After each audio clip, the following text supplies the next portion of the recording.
Chinese-made vapes are flooding the U.S. and kids are using them. Are they safe? Is the government doing anything to stop it? Should they? Here to explain is former assistant director at the ATF, Rich Mariano. Rich, thanks for joining us. Casey, thank you so much for having me. It's a pleasure to be on the show, and I thank you for letting me bring this important topic to your listeners, because it's a plague to our youngsters, and it's coming through the community with some terrible, terrible actors.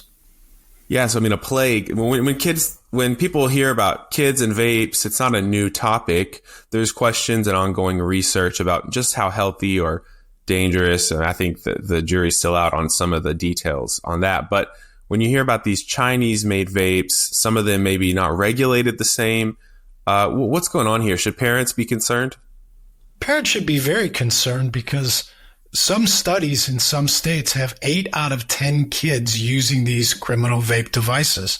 And I call them criminal because it's contraband, it's illegal, it's being manufactured by China, supported by Chinese intelligence, smuggled into the United States, and there's no regulations whatsoever. We don't know what's in it. We have no idea what it is doing to our kids. We've heard stories. We've seen testimony of some of these kids turning into zombies in the classroom because of how much nicotine they're ingesting. But it flies completely in the face of tobacco harm reduction, which these vape devices initially were designed for. Yeah, so I think, I know that at least some of the vapes do go through pretty strict regulation. When you talk about these unregulated Chinese vapes, are we talking about, the back of somebody's van? These are being sold out of behind some seedy grocery store or something? Or can I walk into a convenience store and get these? If a listener uses these vapes, what should they be avoiding? Where can I find these? All of the above. And what's important to understand that there's no place that's immune for these things because of the terrible job from the prior administration that the FDA did not do. I'm not getting in the same sentence that they did do. It's what they did not do in terms of trying to keep these things off the shelves and regulate this product. We saw this week a major event with the new administration, in which the president understands that Chinese intelligence is behind these things. The Chinese government is making billions upon billions of dollars on the backs of our kids. And there's going to be an effort, and a strong effort, to give the money to the states to enforce it. Because right now, in the last administration, the government was asleep at the wheel. And it's important for your viewers and your listeners to understand that in order to say no to Chinese criminal vapes, we need to do something in the marketplace. Specifically, there's a company called Heaven's Gate. It's a Chinese company that manufactures billions upon billions of dollars, that smuggles it over through our ports, through our systems. And we just don't have the capacity right now, because there's not a concentrated effort to go after these things.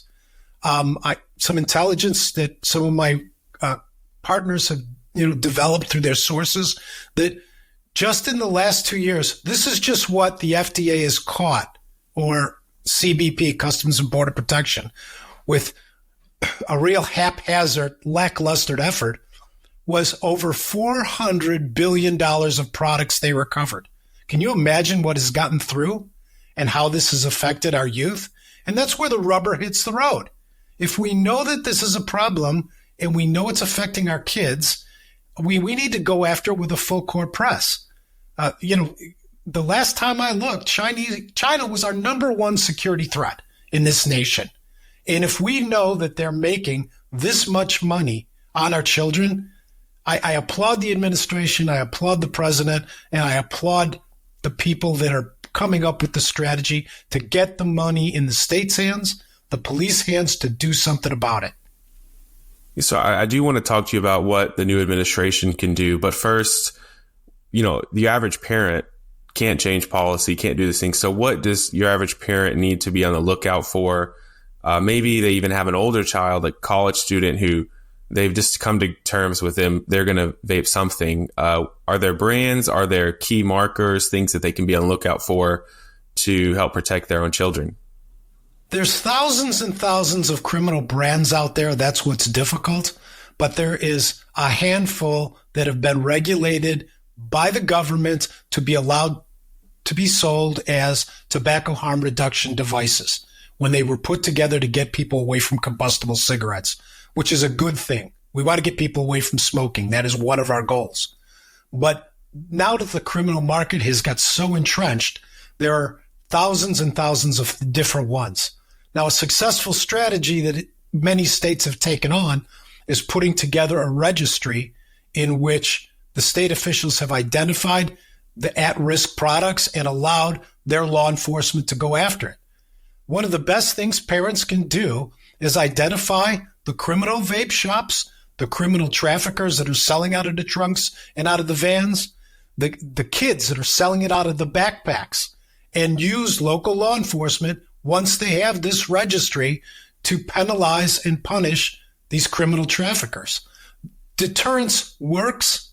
It's not going to completely stop it. We know prohibition is very, very difficult, but it'll help us in shutting down these shops and denying criminal access to vape products for our kids. Okay, so parents can educate themselves on these different state resources. Local law enforcement can crack down. The new administration, Trump has been very clear that he's going to be tough on China. He recently cracked down on the de minimis exemption, which allowed for the shipment of, small, basically before Trump came in office, Chinese companies could ship a few $100 packages without any taxes or very much scrutiny. And billions of dollars, hundreds of millions of packages were coming into the U.S. with very little scrutiny. Trump has closed down on that with one of his executive orders and these new tariffs. Is that a part of the crackdown here, or is there more that Trump can do in this regard? That's a great start, and it's a good plan to begin looking at who the traffickers are and where it's coming from. But I think the best part of the president's plan is getting the money to the states, getting the money to local law enforcement so they can do the job rather than waiting for the FDA to turn their headlights on and come out at night. This is for cartels and for high value targets. This is a cash flow business. They're making more money than we can imagine. Just in our northern border states, 63% of the product that's coming into the United States is coming across our northern border. A large percentage is coming across our southern border. So our border policies in terms of attacking crime is a good step forward, but we have to empower our police department to take law enforcement action. FDA is not a law enforcement organization. They are not the police. So let's give it to the police to take some action on this.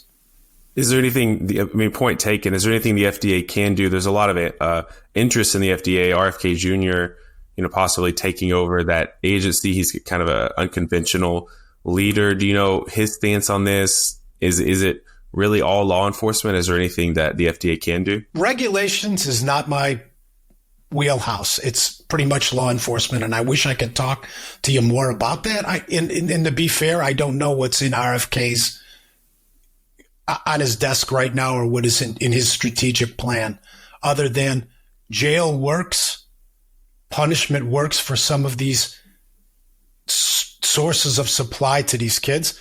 And please understand, I'm not talking about arresting children. That's not our way out of this thing. This is going after the targets that are making this big money and putting it out on the streets.